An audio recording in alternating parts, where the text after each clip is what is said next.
Welcome back to the Deep Dive, where we take complex stacks of information and distill them down to the essential, fascinating nuggets, leaving you better informed and maybe a little surprised. Today we are unpacking the life and career of someone whose impact on film, music, and dance crosses so many genres that trying to pin him down it's pretty much impossible. We're talking about Patrick Wayne Swayze. Patrick Swayze, born in 1952, was so much more than just the action hero or the romantic lead. He was a truly rare Hollywood commodity. What do you mean by that? I mean, he was an actor, a singer-songwriter, and a world-class dancer who moved seamlessly between being tough, vulnerable, and comedic, sometimes all within the same role. Right. We all know the iconic characters, Johnny Castle, Sam Wheat, Bodhi, but our mission today is to reveal the foundation beneath those roles. Exactly. Because the consistent thread through his career, which spanned 4 decades, is this fierce, almost unbelievable dedication to physical discipline. It's everything. He didn't just stumble into being a great dancer or, looking good doing stunts. Yeah. He was trained in multiple, rigorous, and often contradictory disciplines. And when you examine the sources, you see the man earned 3 Golden Globe nominations. And not just for romantic drama. For films requiring physical excellence and even drag performance. We are going to explore the surprising depths, the co-written Billboard hit, The near collaboration with one of the greatest classical dancers of all time. and the extraordinary, critically acclaimed performance he delivered in his final role, The Beast, which he filmed while battling stage 4 pancreatic cancer. That commitment to surprising the audience is the real story here. It makes you realize that his public image was only a fraction of his true capability. Okay, let's unpack this. How to do it. Let's start at the very beginning and look at the sheer, demanding dedication that built that foundation, because it truly dictated every success that followed. Patrick Wayne Swayze was born August 18, 1952, in Houston, Texas. And his artistic path was not just encouraged, it was. Well, it sounds like it was enforced through rigorous discipline, entirely thanks to his mother, Patsy Swayze. Patsy was an absolute titan in the dance world, a professional dancer, a choreographer, and a highly respected dance instructor who ran her own studio. She didn't just teach dance, she taught discipline. Oh, absolutely. She provided the blueprint for his entire life.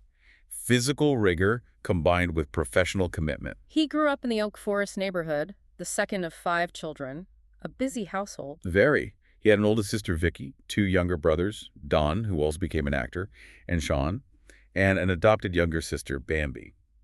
It was an active and, from all accounts, often demanding environment.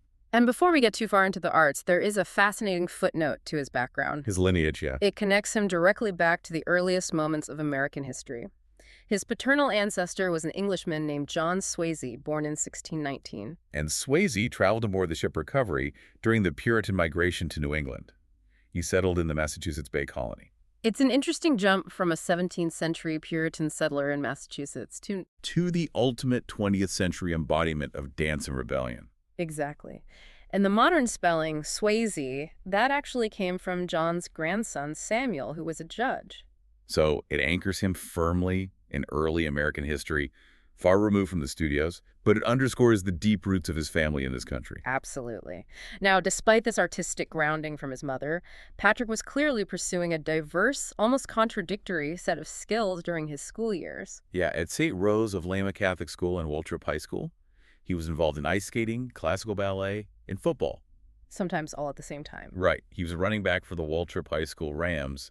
Apparently, he was talented enough to be hoping for a football scholarship. The idea of Patrick Swayze in the same day going from a classical ballet plie to a football tackle it's just mind-boggling. It shows an incredible physical range. But his football aspirations were suddenly and permanently cut short. The knee injury. A severe knee injury sustained during high school. Yeah. And that must have been devastating.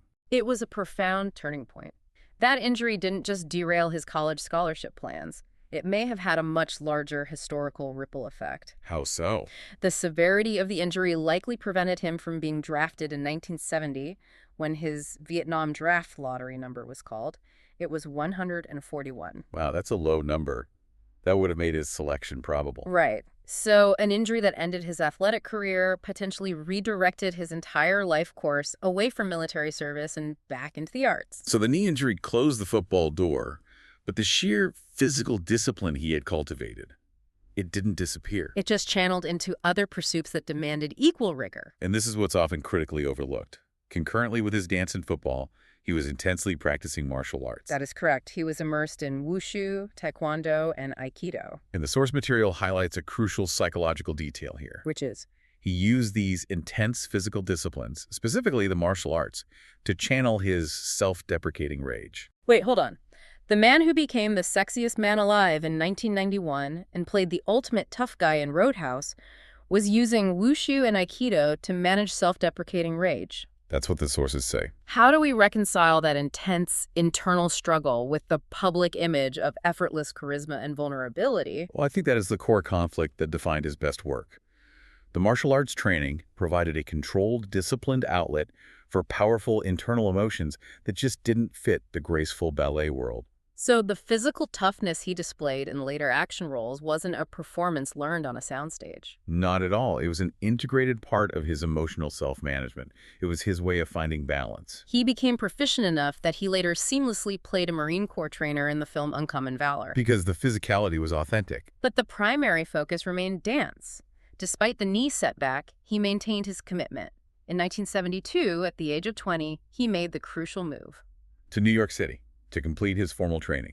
He attended the rigorous Harkness Ballet and Joffrey Ballet schools. And these are not places you attend if you just want to be an actor who can dance a little. No, these are demanding, professional training grounds for world-class dancers. And this is where the sources reveal a truly astonishing detail regarding his classical aspirations. Oh, this is incredible. The American choreographer Elliot Feld actually planned a ballet that would have featured Swayze performing alongside. Alongside who? Arguably the most famous male dancer in the world at the time, Mikhail Baryshnikov. Wait, well, so he was a knee surgery away from sharing a stage with Mikhail Baryshnikov? That's what was planned. That changes everything we thought we knew about his classical aspirations.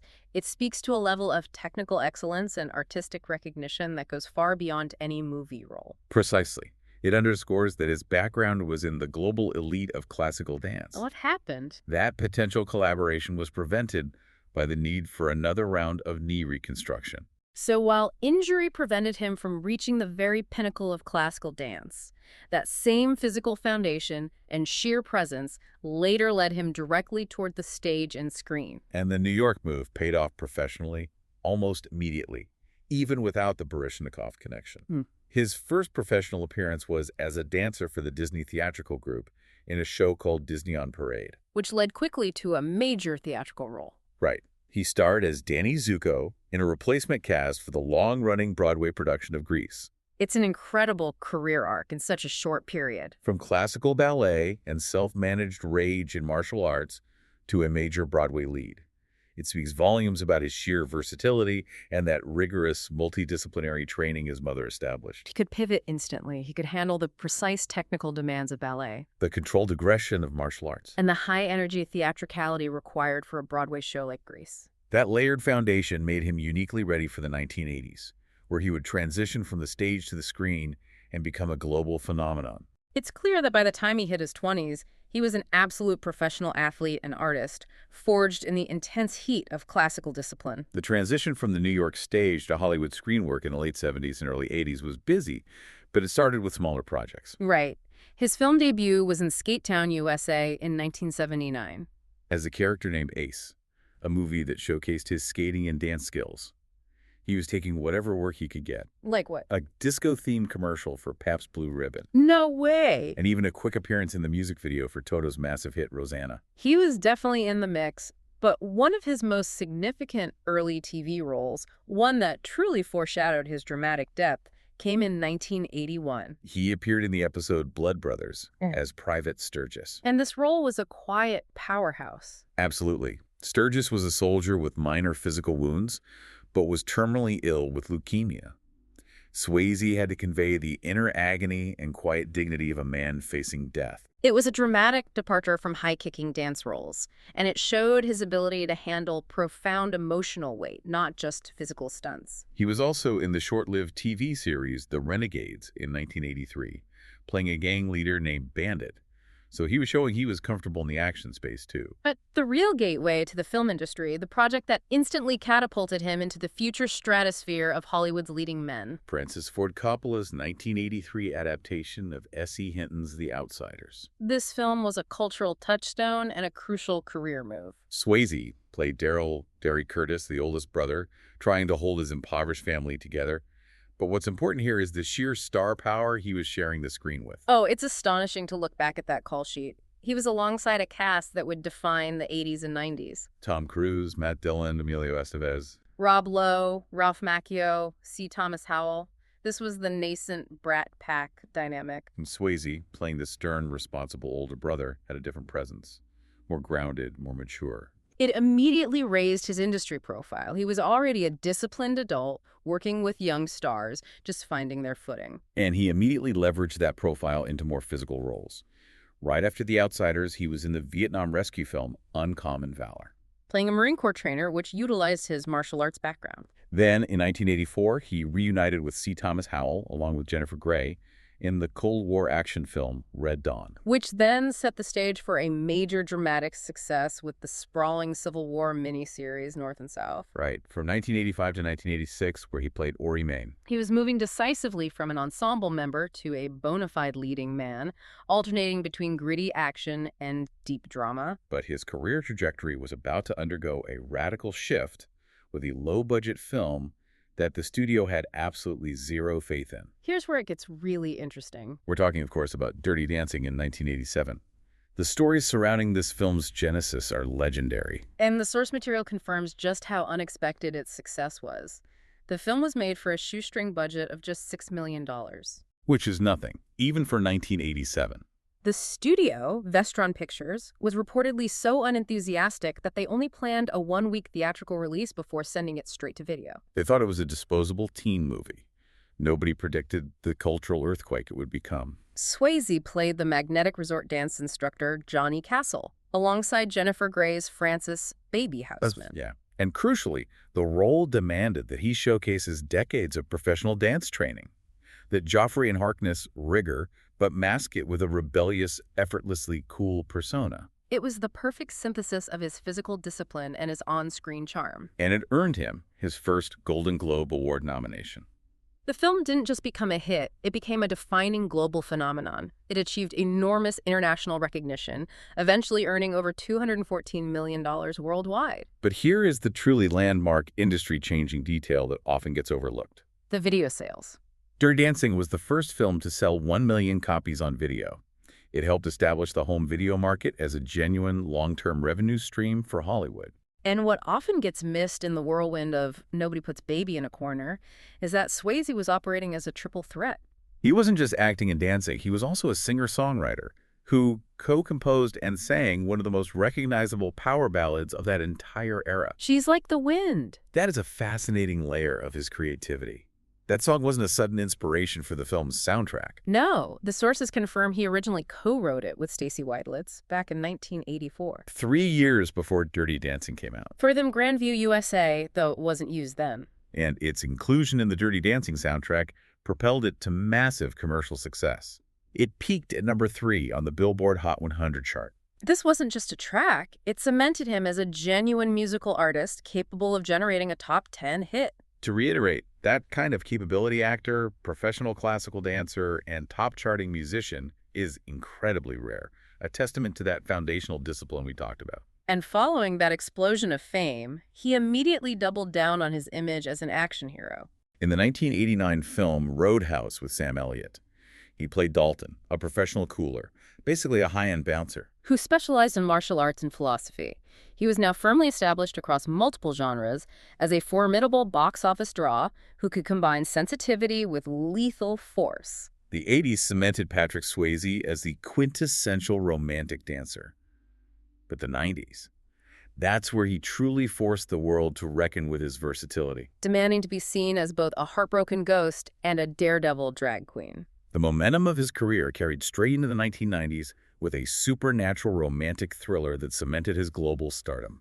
Ghost. Released in 1990, this film moved him away from the sheer physical prowess of dance and martial arts and demanded raw, hard-on-sleeve emotional vulnerability. As the ghostly Sam Wheat opposite Demi Moore and Whoopi Goldberg. Commercially, Ghost was an absolute phenomenon. It was the highest-grossing film of 1990. A massive financial success.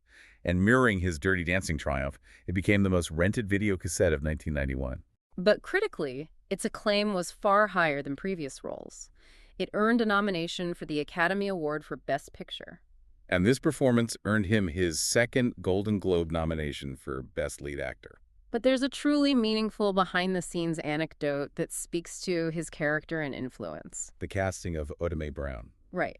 The studio was hesitant about Whoopi Goldberg. She was known primarily as a stand-up and stage artist at the time, and the producers didn't initially see her fitting the role. But Swayze was instrumental in convincing them to hire her. He argued she was the only one who could truly bring the necessary humor and grounding to the character. And that decision proved pivotal. She went on to win the Academy Award for Best Supporting Actress for the role. Goldberg frequently recounts this story, highlighting Swayze's support and artistic judgment in her acceptance speech. He wasn't just interested in his own performance. He understood the dynamic and necessary chemistry of the ensemble. And globally, the film's status was instant. If you mention Ghost, people immediately think of the iconic scene at the pottery wheel. It instantly became one of the most iconic romantic moments in film history, a massive cultural signpost. If we connect this back to his foundation, Ghost required him to shed that muscular exterior and demonstrate vulnerability. And he succeeded because his background in classical training gave him total control over his body language, allowing him to convey intense, silent anguish as a spirit watching his lover. Speaking of muscular exterior, the very next year, 1991, he starred in Point Break alongside Keanu Reeves. This film took his daredevil persona to new, intense heights. He played Bodhi, an adrenaline junkie and bank robber. This role wasn't about choreography. It was about commitment to high-stakes action. And this is where the discipline from his martial arts and the daredevil spirit just coalesce. The sources confirm he performed many of his own skydiving stunts. Which is an extraordinary commitment to authenticity, given the serious risk involved. He refused to rely purely on doubles when he felt he could immerse himself safely in the action. That kind of commitment set him apart from many of his peers in the early 90s action genre. It showcased a genuine willingness to take physical risks for the craft. And his public profile was peaking dramatically in this period. 1991 was also the year he was officially named Sexiest Man Alive by People magazine. He was the definition of 90s stardom. And given that public profile, the established action star and romantic heartthrob, he made one of his most audacious and career-risking moves a few years later. To Wong Fu, thanks for everything, Julie Newmar in 1995. This film was a complete genre pivot. He chose a role that required not just acting, but a complete physical and psychological transformation. He starred as Vita Boheme, one of 3 drag queens, alongside Wesley Snipes and John Leguizamo, who travel cross-country. This was a monumental risk. At the height of his fame, he spent hours transforming into Vita Boheme, mastering the highly stylized posture, walk, and makeup required. The discipline he learned in ballet and the theater was essential here. He had to essentially build a new physical vocabulary. And the risk paid off handsomely, both critically and commercially. That performance secured his 3rd Golden Globe nomination, this time for Best Lead Actor in a Motion Picture Comedy or Musical. Earning a major award nomination for playing a drag queen after achieving global fame as a working-class dancer and a surfer bank robber is, well, it's perhaps the ultimate illustration of his dedication to versatility. He refused to be boxed in by the public's expectations. But the irony is that this decade defined by relentless success and physical performance was also marked by a severe physical setback toward the end. May 1997. While filming the HBO movie Letters from a Killer near Ione, California, he suffered a truly debilitating injury. This was a major accident. He fell from a horse and hit a tree, breaking both of his legs and suffering 4 detached tendons in his shoulder. For an actor whose career was so intimately tied to his physical capability, his dancing, his stunts, his sheer presence, this was catastrophic. Filming had to be suspended immediately for 2 months. And while the film eventually aired in 1998, the recovery process was protracted and difficult. His career momentum was severely interrupted. He struggled to fully resume that relentless pace of his work, not really hitting stride again until the year 2000. With films like Forever Lulu, this injury served as a stark, painful reminder of the physical stakes he always played with, both on and off screen. It definitely shows how interconnected his physical reality was with his professional life. His body was his instrument, and that instrument was momentarily silenced. Moving into the 2000s, Swayze continued to defy easy categorization, taking roles that leaned toward the unconventional and sometimes even subversive. One of his most memorable roles from this period, which garnered an enormous cult following, was in the 2001 film Donnie Darko. His role in Donnie Darko as Jim Cunningham, the motivational speaker, was a brilliant piece of casting. On the surface, he represented the charming, charismatic celebrity we knew, but the character is revealed to be a closeted pedophile preying on children. That duality was chillingly effective. He used his established public image, that effortless charisma and leading man status, to make the villain's eventual reveal that much more unsettling. He deliberately subverted his own famous persona, cementing the film's cult status. It showed he was interested in complex, even dark material, not just blockbusters. He also started taking much more control behind the camera, specifically returning to his foundational art form with his lifelong partner. In 2003, he co-produced and starred with his wife, Lisa Niemi, in the fictional dance film One Last Dance. What's interesting about this project is that it was a deeply personal reflection on their shared history. The story revolved around the production of an actual dance piece, Without a Word, which was choreographed by Alonzo King. So Swayze and Niemi weren't just starring, they were producers, and they even composed some of the music. It was a true collaborative passion project, a way of defining their relationship through their art. And speaking of full circle moments, in 2004 he appeared in the Dirty Dancing prequel, Dirty Dancing, Havana Nights, Making a cameo appearance as an unnamed dance instructor.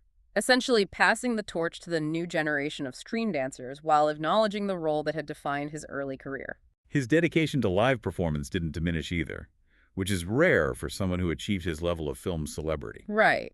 He made a significant return to the legitimate stage, showcasing that classical training once again. In 2006, he made his West End debut in London, playing Nathan Detroit in the musical Guys and Dolls. He also took on the role of Billy Flynn in the Broadway production of Chicago. These stage appearances show that he never saw the film world as an escape from the rigor of live performance.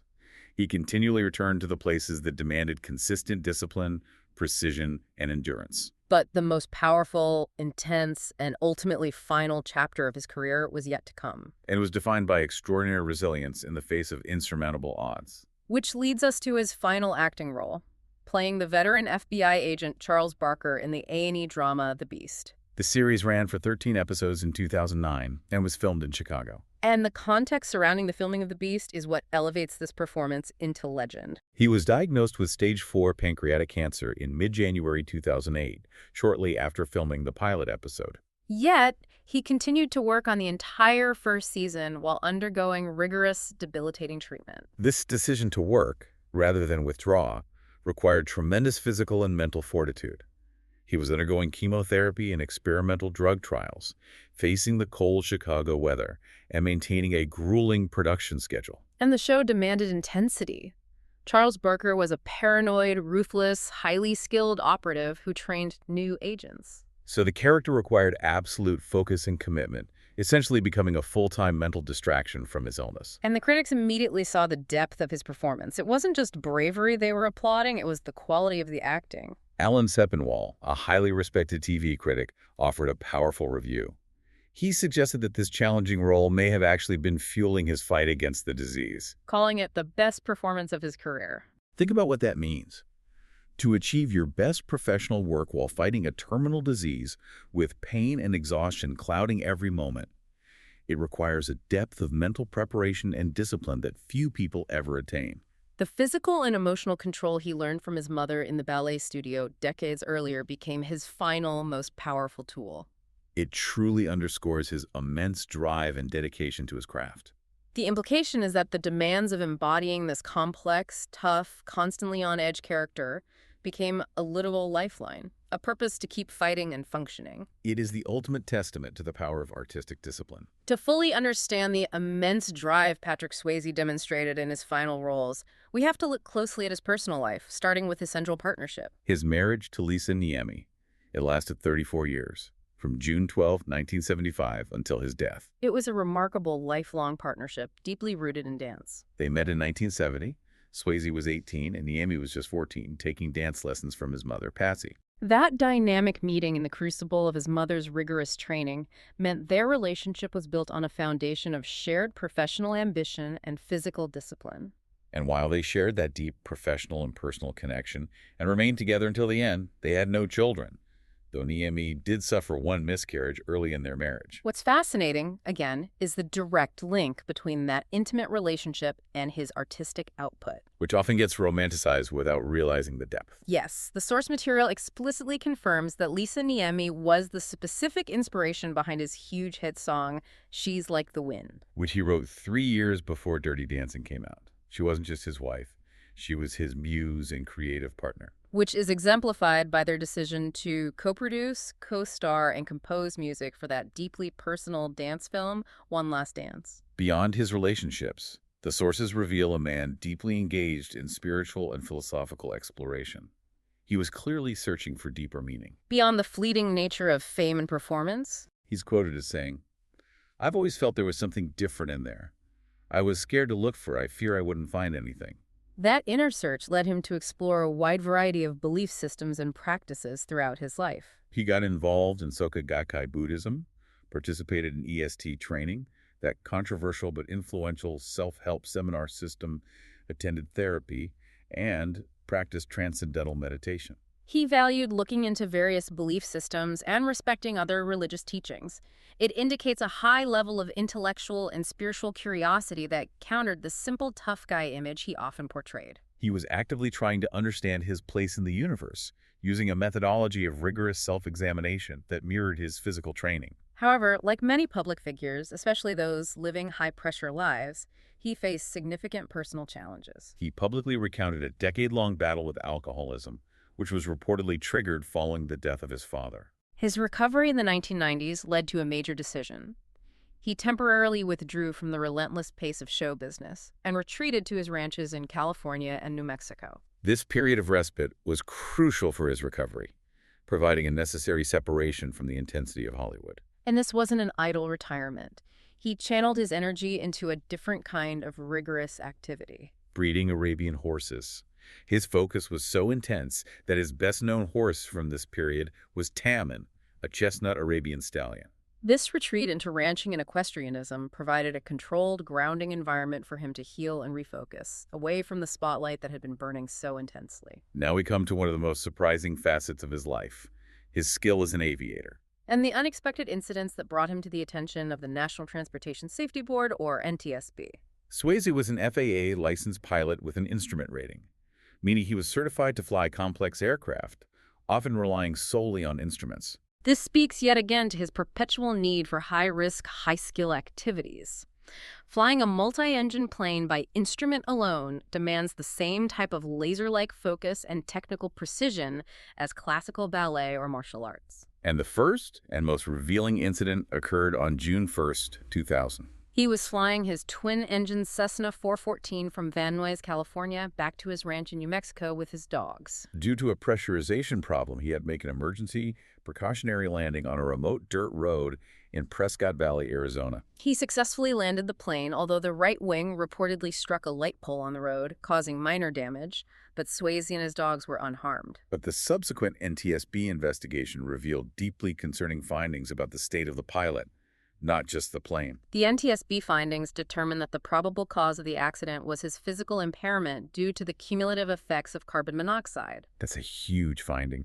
So to break down the NTSB report for our listener, how close did the combination of smoking and mechanical failure bring him to a truly catastrophic end? Extremely close. Carbon monoxide poisoning, even in trace amounts over time, drastically reduces the blood's ability to carry oxygen. It affects cognitive function, judgment, physical coordination. And the source specifies the carbon monoxide came from two places: engine exhaust byproducts leaking into the cabin and heavy tobacco use. This was compounded by hypoxia oxygen deprivation resulting from the loss of cabin pressurization at altitude.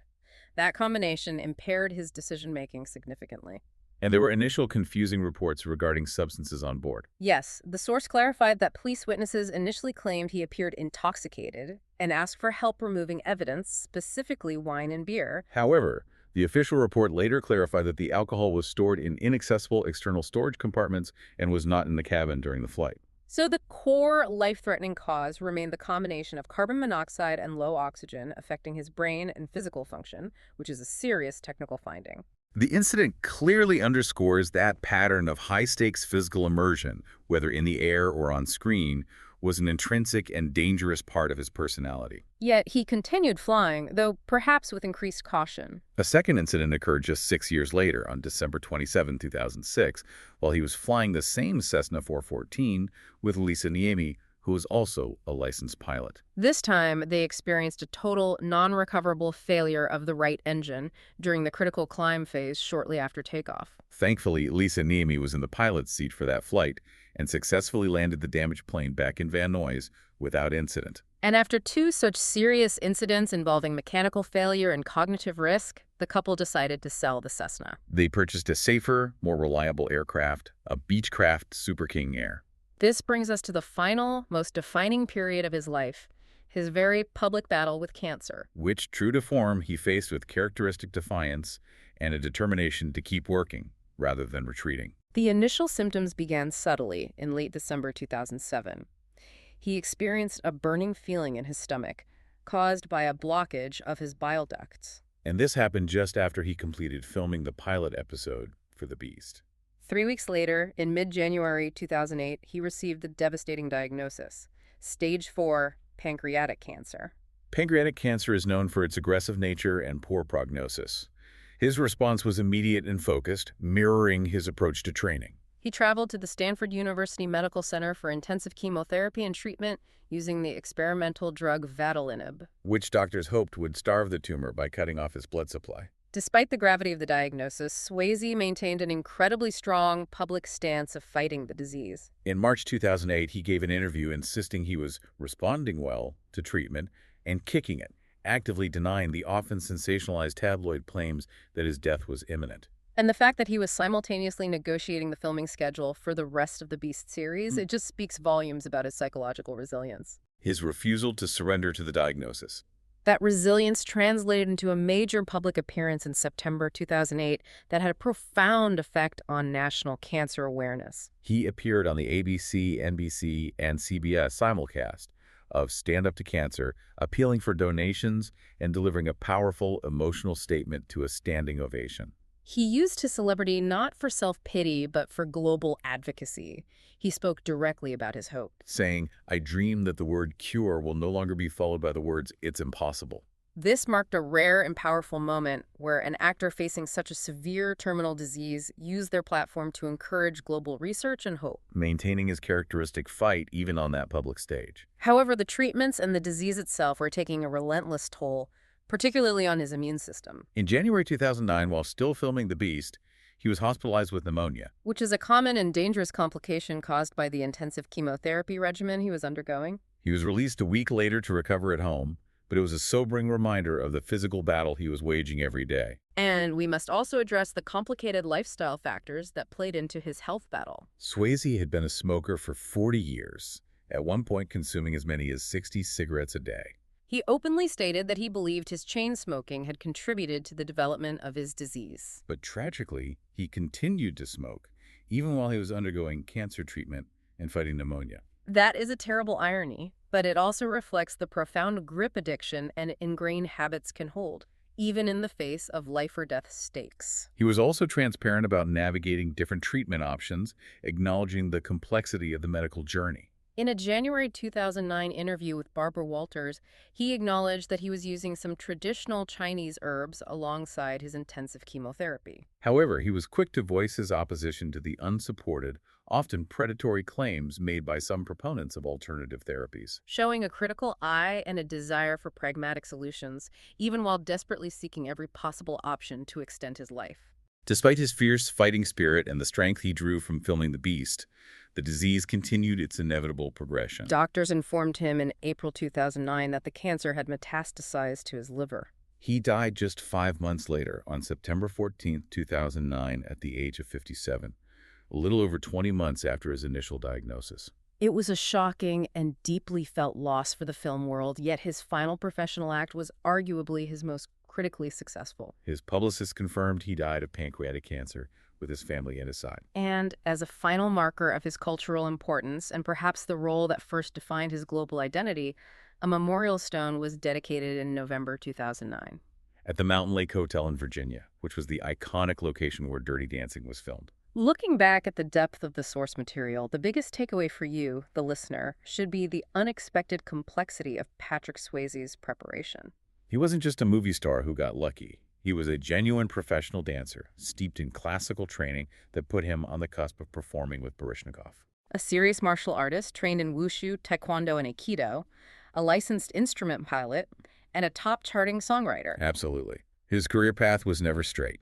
It was defined by bold, almost rebellious pivots. From the controlled discipline of ballet to the tough ensemble brotherhood of the outsiders to the global phenomenon of Dirty Dancing. And then risking his hard-earned image to take on a complex gender-bending role like Vita Boheme in To Wong Fu. Which, let's remember, earned him his third Golden Globe nomination, proving that versatility was his core strength. His enduring legacy is defined by the way he was able to merge that almost superhuman physical discipline, the intense stunt work in Point Break, the aerial control required for his pilot's license, with an incredibly accessible emotional vulnerability. Which we saw so profoundly in Ghost. His career required him to be both the toughest and the tenderest man on screen, and he delivered that duality expertly because he was trained in both extremes of human expression. So what does this all mean?